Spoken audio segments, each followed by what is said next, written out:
Hello and welcome to Biblical Breadcrumbs, where today we're talking about Ecclesiastes chapter 3 and the concept of, there are limits and you need to know them. If you've heard the first couple of chapters, you would remember the preacher here has had this grand experiment going, and he's concluded that really nothing is worthwhile, that everything is bad and nothing is going to work out. And yes, there is plenty to do on earth. Go read chapter 2 again. There's plenty that you can do. You can build the parks, you can build the gardens, you can build the house, you can have the slaves, you can do all these different things. There's plenty to experience, but nothing is ultimately that meaningful. All is futility. Nothing provides you purpose. And that's the fundamental problem with the world as the way it is, or rather, it's the fundamental design choice behind the world that God has created. It's meant to provide you no purpose because God wants you looking to Him. And that's really what we'll dwell on a bit tonight. Today. I say tonight, I'm going to preach this in the evening, but tonight was relative, so sorry about that. Whoops.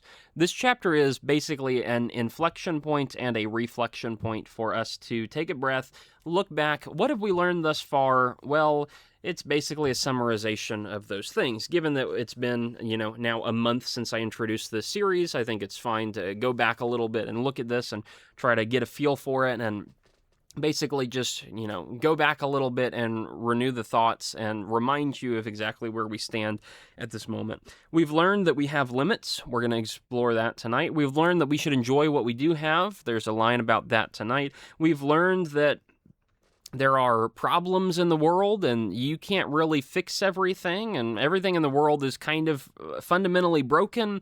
And we're going to see that a lot tonight, especially with some introductory questions about righteousness and justice. I don't know why I keep saying tonight. It is 7:47 in the morning right now. The sun is outside. Like it's bright outside, but I keep saying tonight, so my bad, but whatever. Hopefully you'll get used to it, or I'll stop doing it. Ecclesiastes chapter 3. Verses 1 through 22. I'll just read this whole chapter. It starts out with a very familiar song. I think the Beatles ripped it off, if I'm recalling correctly. Somebody ripped it off and made a song out of it. There's a time to do this, and a time to do that, and a time to do this, and a time to do that. And I forget exactly what it is. I'll have to look it up to make the actual reference in the sermon, but even though it's familiar, it is good to meditate on and think about. Ecclesiastes 3, I'll start reading in verse 1 here. There is an appointed time for everything, and there is a time for every matter under heaven. A time to give birth and a time to die, a time to plant and a time to uproot what is planted, a time to kill and a time to heal, a time to tear down and a time to build up, a time to weep and a time to laugh, a time to mourn and a time to dance, a time to throw stones and a time to gather stones, a time to embrace and a time to shun embracing, a time to search and a time to give up as lost, a time to keep and a time to throw away, a time to tear apart and a time to sew together, a time to be silent and a time to speak, a time to love and a time to hate, a time for war and a time for peace. What benefit is there for the worker from that in which he labors? I have seen the task which God has given the sons of mankind with which to occupy themselves. He has made everything appropriate in its time. He has also set eternity in their heart, without the possibility that mankind will find out the work which God has done from the beginning even to the end. I know that there is nothing better for them to rejoice and to do good in one's lifetime. Moreover, that every person who eats and drinks sees good in all his labor. This is the gift of God. I know that everything God does will remain forever. There is nothing to add to it, and there is nothing to take from it. And God has so worked that people will fear him. That which is what has already been, and that which has been that which will be has already been, and God seeks what has passed by. Furthermore, I have seen under the sun that in the place of justice there is wickedness, and in the place of righteousness there is wickedness. I said to myself, God will judge the righteous and the wicked, for a time for every matter and for every deed is there. I said to myself regarding the sons of mankind, God is testing them, in order to see that they are as animals they themselves. For the fate of the sons of mankind and the fate of animals is the same. As one dies, so dies the other. Indeed, they all have the same breath, and there is no advantage for mankind over animals, for all is futility.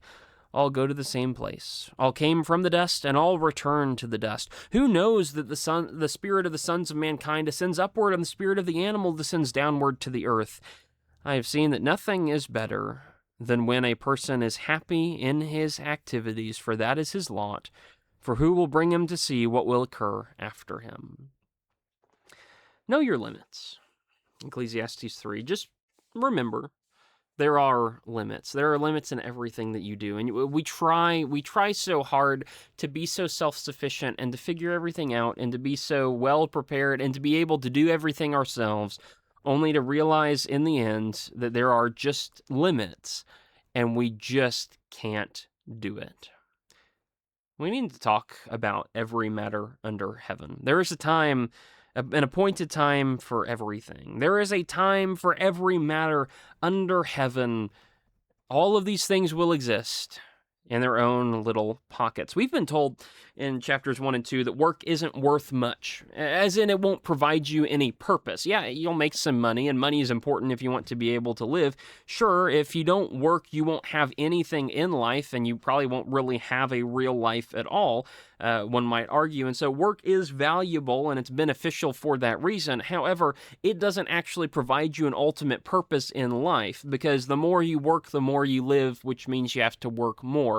The more you work, the more you have to work. It is a circle. It's a cycle. It doesn't fix anything. There's no real purpose to be gained from that work.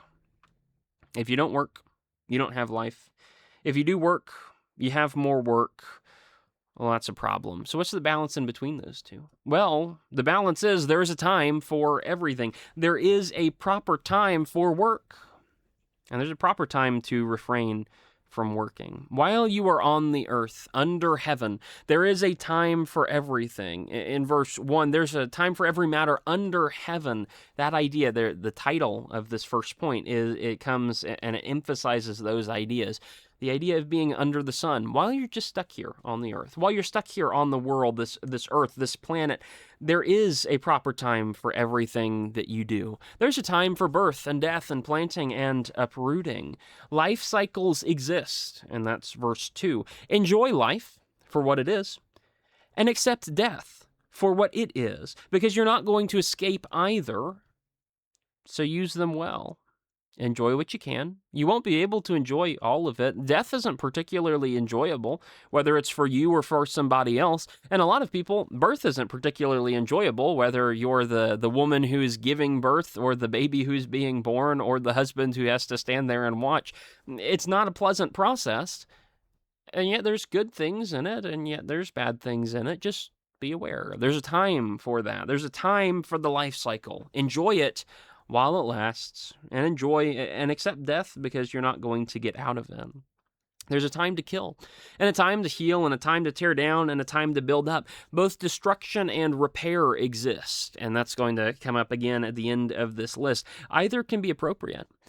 Sometimes it's righteous for you to be out killing stuff. Sometimes it's righteous for you to be out healing stuff. It just depends on what you're talking about. Some things need tearing down. Some things need building up. A lot of times, in order to build something that is good, you have to clear out something that is bad. There's a time and a place for these things. There's a time and a place.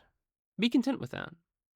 Kill and heal and tear down and build up as is appropriate.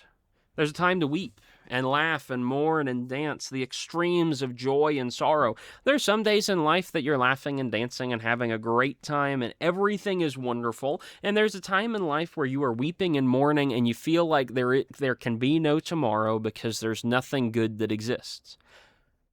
Don't be surprised when you run across both of these in life. It's going to happen. Life is going to throw both extremes at you and even more than that. And it'll throw vague gradations of each little facet along the way. Some days will be just a little bit sad. Some days will be very sad. Some days will be absolutely destitute with sadness. And some days will be the exact opposite in terms of a little joy or a bit of joy or a whole lot of joy or all the joy in the world.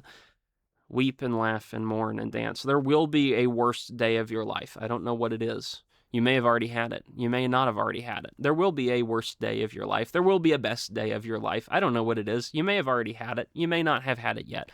I don't know. I'm not in charge of dictating those things. All I know is there are going to be good times and there are going to be bad times. So learn to adapt and live within those limitations. There's a time to throw and to gather. There's a time to embrace and a time to refrain. In other words, there's a time for openness, for gathering things to you, for embracing other people, for building those connections. And there's a time for rejection. There's a time for throwing stuff away. There's a time for refraining from embracing and just staying by yourself and doing your own thing and staying far away from everybody. Some days you welcome others and you welcome these things that are near you. Some days you really don't, and you just stay by yourself, and it's better that way. There's a time for that. It's not wrong to sit in your room. It's not wrong to be out in the living room with people. It's not wrong to throw a party. It's not wrong to not throw a party. It's not wrong to do any of these things in isolation. None of these things are issues. But there are going to be some days where you're very sociable, and there are going to be some days where you just hate every person that exists. And maybe you need to take a day off and calm down and step away for a while. There's a time where you search. There's a time where you give up as lost.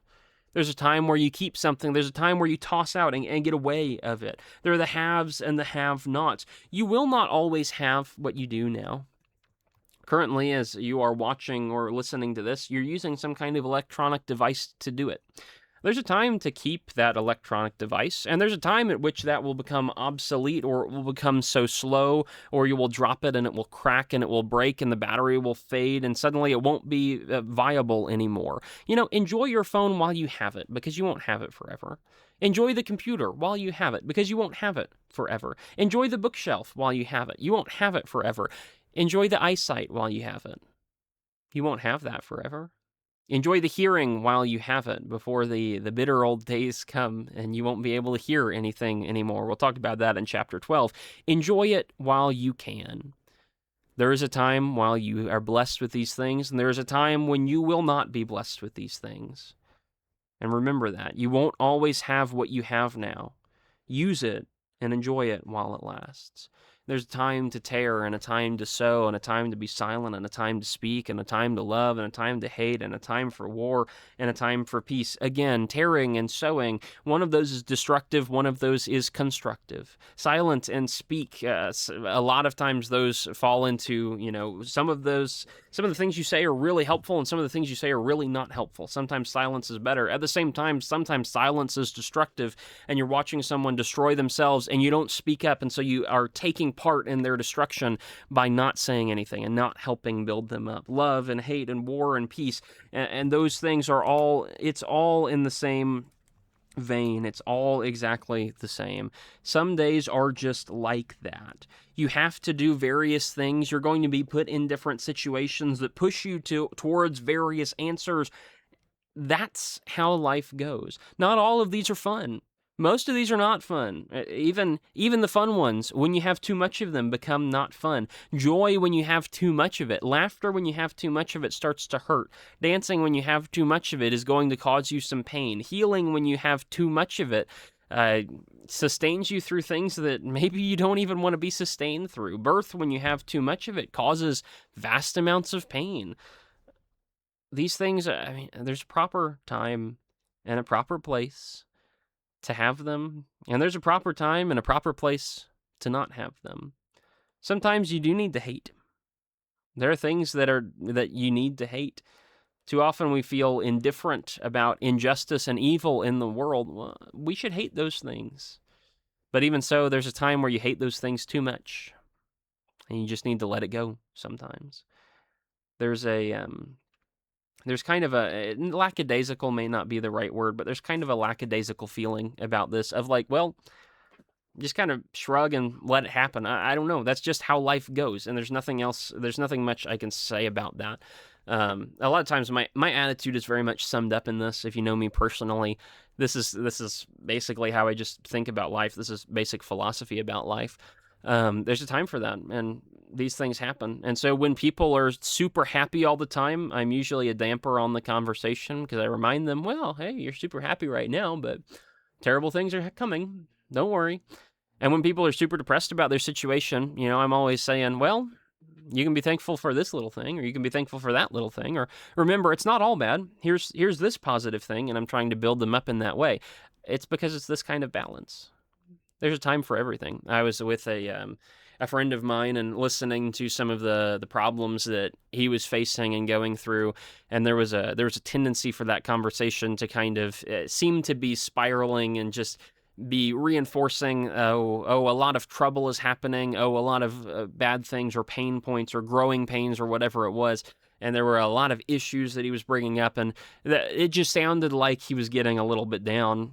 And so I kept saying, well, you can be thankful for this situation, and you can be thankful for that situation. And there are good things that are happening. Just remember that. As much as you're remembering the bad things, remember the bad things. There are bad things that are happening. If you're too chipper, I will bring you down a peg because you need to be brought down a peg. Everything in moderation. Not the truest principle, but not the falsest principle either. This is how life goes. Be aware. Be aware and live accordingly. So what's the real benefit of living life this way? And what's the purpose? Well, it's a reminder. Enjoy what you can. It's not going to last. So enjoy what you can.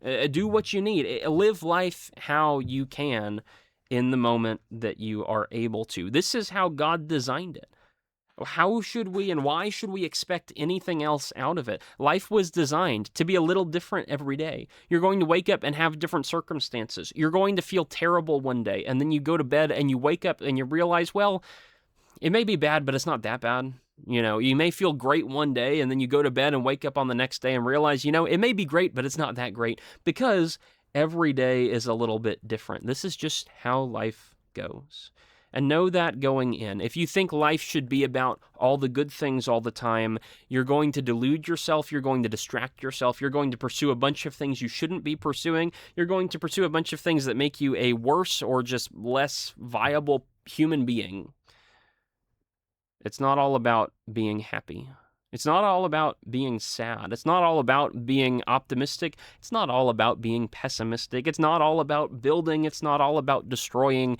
It's all about a variety of things. That's how life is. Accept it. Every matter under heaven, there is a time and a place. So know that going in. And notice that God has made it in this way. This is not a secret. This is not something where Koheleth or whatever the writer is, this is not something where he's coming in and dropping this massive truth bomb that nobody's ever considered before. This is just the fact of life. This is how God has made it. And there's just a statement here. God has made everything appropriate in its time. He's made everything beautiful, some translations say. And, just the gall to say something like that. How do you talk about how depressing everything is? How do you talk about that cycle of life, which is fundamentally unsatisfying, and it's not, it's not solving anything for you. It's not giving you a purpose. It's not actually blessing you in this way. How do you look at the mundanity that is built into existence and then turn around and say, God did that on purpose, is point one. And the second point is he did it good. And yet, that's what happens. If you feel like life is always bouncing around and it's never stable, that is right, because God has designed life this way. A fundamental assumption is, as much as there is a broad cycle and everything just kind of repeats itself, as much as there is stability there, life on a day-to-day basis is entirely unstable, and you have no idea what's coming next. Well, God's designed the earth that way. And the other thing you have to keep in mind is God is good. And he designed life to be good. Life is good. Everything is appropriate. Everything is beautiful. There's nothing better than for them to rejoice and to do good in one's lifetime. Every person who eats and drinks sees good in all his labor, and that is the gift of God. Life is good. Life is unstable, but life is good. What do you have then? You have this intentionality that instability has a purpose, don't you? Yeah, this kind of, it's kind of a natural implication. The writer never says, well, the days on which people die are good, and there's a reason for that. He says, life just kind of varies sometimes, but there is a reason. Right, life just kind of varies sometimes, but I know that it's a good design. That implies there is a reason that all these things are happening. Instability has its purpose. A lot of times we like to pursue life. We like to pursue the parts of life where we look at life and we say, wow, we need to, figure some things out. We need to make sure that everything is good all the time. We need to live life in such a way that everything is easy, or to live life in such a way that everything is going to work out in the end. We need to live life in such a way that everything is balanced and it all ends up being a good thing. But the instability is good.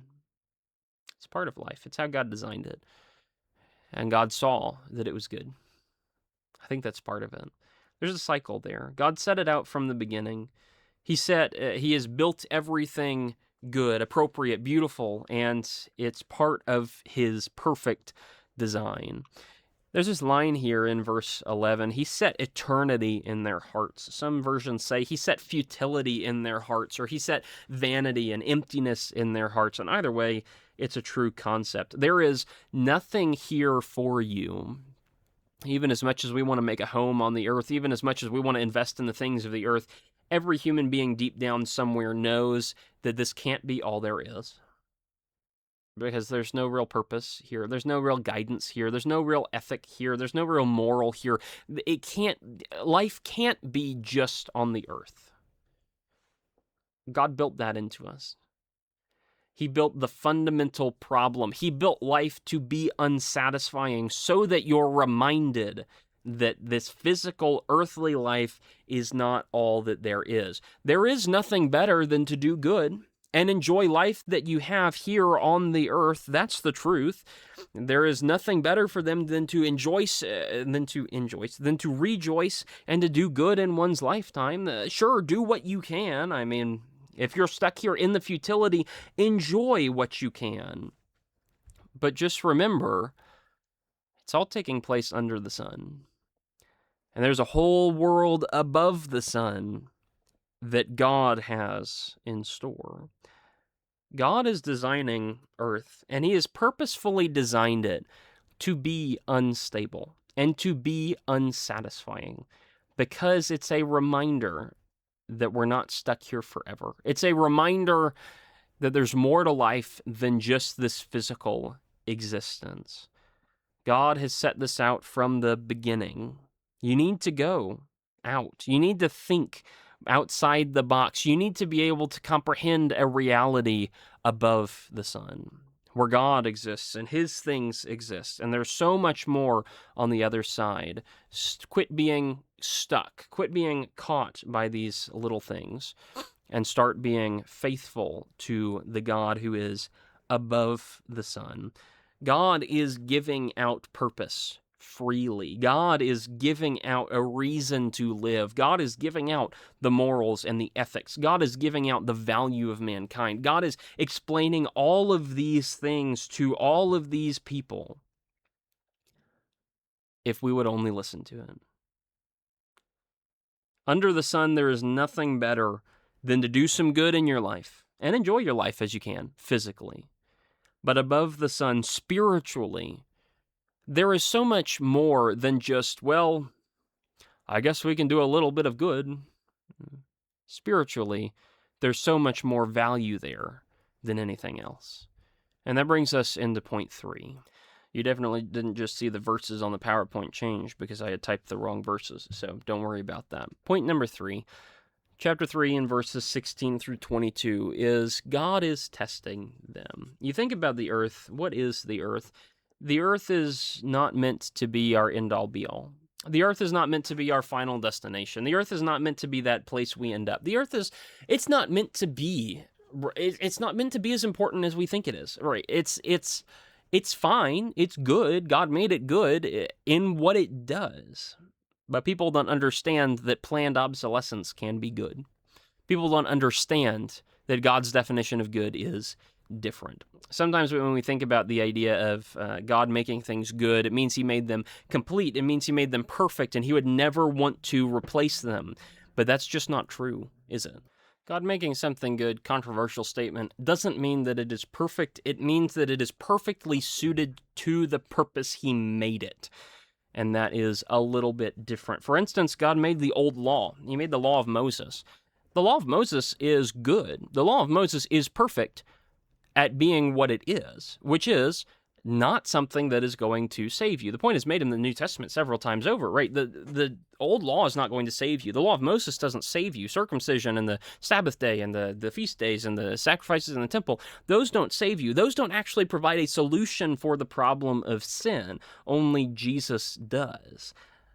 God's old law was meant to demonstrate how lost people were. That was good.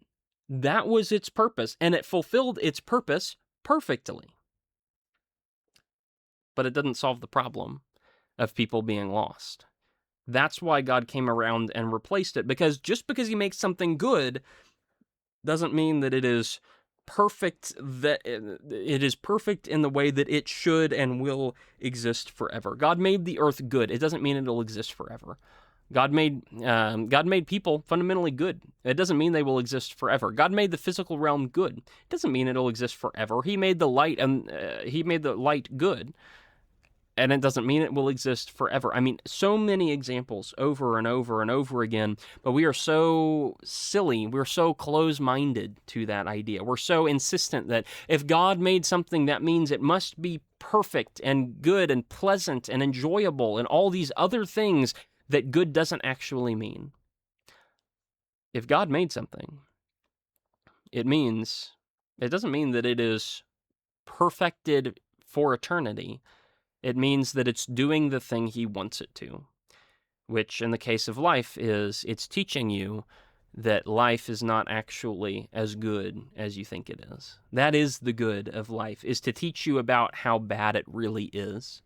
That's the pain of life. That's the point of life. And when life does that, God says that it is good. It's his design. He gets to set the rule. He gets to set the expectation and make that and originate that. He has designed it in that way. And when he sees it working, he says that is a good thing. So take, for example, here, right? We're coming back down to the physical realm. God is testing us in verses 16 through 22. Come back to the physical realm for just a second and think about this. We're trying to do some good on earth, and so we look out and we see justice, and justice is good. And we see righteousness, and righteousness is good. And so we're thinking about those things, and justice and righteousness in verse 16, that is good. That is good. I'm glad that those things exist. But there is a massive caveat on those, which is to say, if you actually read verse 16, it's not, hey, justice is here and righteousness is here and everything is good. It is, under the sun, I have seen that in the place of justice, where there should be justice, there is wickedness. And in the place of righteousness, where there should be righteousness, there is wickedness. Great. Well, thank you. Very wonderful. In theory, justice and righteousness are good. In practice, what happens is neither of them are really totally purely what they're supposed to be. One problem with the earth, is that it's all just kind of tainted, and the places of justice and righteousness are really places full of wickedness. And so you ask the question, why would God design life in this way, that what is good is also bad? Like, what is the problem here? Why did God do this? Number one, it reinforces his judgment, and it reminds us that there is judgment. I said to myself, even this man in verse 17, the preacher, this Koheleth guy, he is not really the most righteous of people. I mean, he talked about how he spent his life figuring out just how drunk he could get, right? That's not the mark of someone who wants to be righteous and who wants to be wise before God. That's the mark of someone who is fooling around and getting as close to to crossing the line as possible without maybe technically crossing the line. This is the man who stored up the pleasures of men for himself, many concubines. God had said one man, one woman for life. That's what marriage should be, and yet he's storing up for himself all of these women. Not exactly a righteous man, and yet even this guy who has such a horrible or pessimistic view on life, on what things are, he comes around, and when he sees He sees justice. Justice should exist, and righteousness should exist, and he sees that they don't exist, and it makes him long for the day where God will judge the righteous and the wicked, for a time for every matter and for every deed is there. This doesn't sound like a guy who is the epitome of justice or righteousness. And yet, because of how life is, it makes even him long for God to come in and fix things. Earthly justice, on earth, we should seek justice as much as possible, right? It's the right thing. It's the right thing that exists. And so if you are in a situation where you can either seek justice or injustice, of course, seek justice. Justice is good.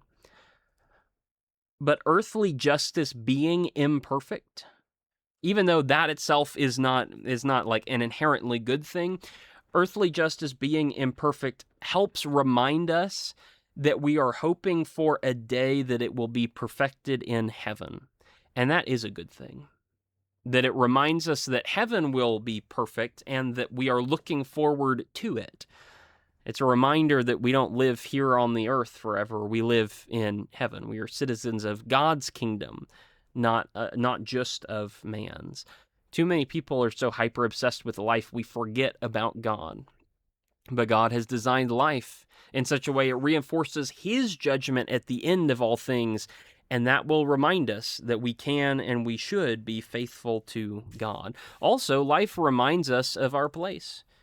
And that's a good thing, too. I said to myself regarding the sons of mankind in verse 18, God's testing them, right? God's testing us in order for us to see that we are just animals. That's all we are. Is just at a fundamental level, we are so vastly insignificant. We live and we die, and we're just like animals. We are all temporary. Life, injustice, and all these bad things about life, it reminds us that we're not going to be here forever. That's the point. That's why God has designed it this way.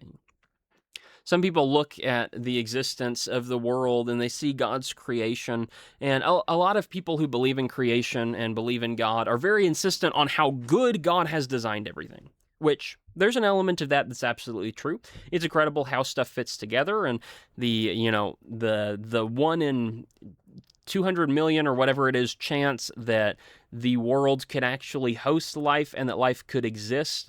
By the way, life can't come from non-life. Science is very, very clear on that. And so people who tell you otherwise are just kind of silly and ignoring what reality says. But that's a whole different point. The fact is, it's so perfectly balanced. And there are these good things to bring out about the human existence and about creation, about how God has made stuff. At the same time, there are a lot of bad things to bring out about creation. There are a lot of inconsistencies where it seems like something should be good and then it's not. We have so much water that exists, and humans need water to be able to live. So why is the vast amount of it not drinkable by humans? Why is it salt water? Well, why can I not just go out to the ocean and drink? Why is that going to kill me?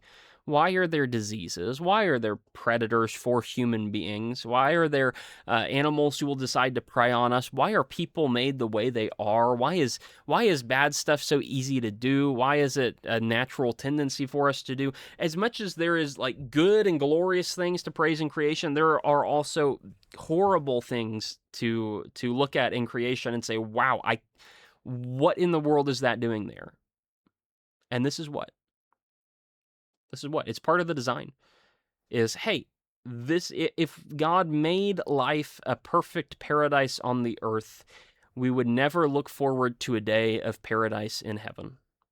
We would be sorrowful that we left the earth. We would be sorrowful that we had to die because we're leaving the good thing. We're leaving the great place that we live in. But as it is, the world is bad enough that I don't want to live forever here. And I would rather move on to go and be somewhere else that's good. When my death comes, I'm not going to be as resistant to it as some other people would. Because ultimately, fundamentally, life that is good is a life lived with God. And we don't get there until the resurrection happens. Life reminds us of our place. We're not that important. We're not permanent. We're temporary. and we need to rely on something bigger than us. We are futile, but God is able. Don't forget it. Life reminds us of where we are. There's a reason God designed it in the way that He did. But at the same time, as much as there is truth in that, remember this. There's one more thing to consider, and that's that there's more to reality than just this life that we have physically here. One more thing. Verses 19, 20, and 21 especially is a little bit of a meditation on death and humans as animals. Some people say humans are just animals. Those are people who are following the first line of thought in Ecclesiastes and fail to recognize the second. People who say humans are just animals, they've grasped verses 19 and 20. The sons of mankind, the fate of the sons of mankind and the fate of animals is the same. As one dies, so dies the other. Indeed, they all have the same breath, and there is no advantage for mankind over animals. All go to the same place. All came from dust and all return to dust. That's just how it goes. When you look at reality, when you look at the present reality, a squirrel gets hit by a car and a human gets hit by a car. A squirrel dies of old age and a human dies of old age. A squirrel catches a disease and a human catches a disease. We all die. All flesh that has breath in it dies at some point. Everywhere, when you look around this life, all you see is death, and humans look like animals. But then you remember verse 21. Who knows? In verse 21, some translations say, who know whether this happens or not. This translation I have right here, who knows that the spirit of the sons of mankind ascends upward and the spirit of the animals descends downward to the earth. If you just look at the physical reality, yeah, humans and animals are like the same thing.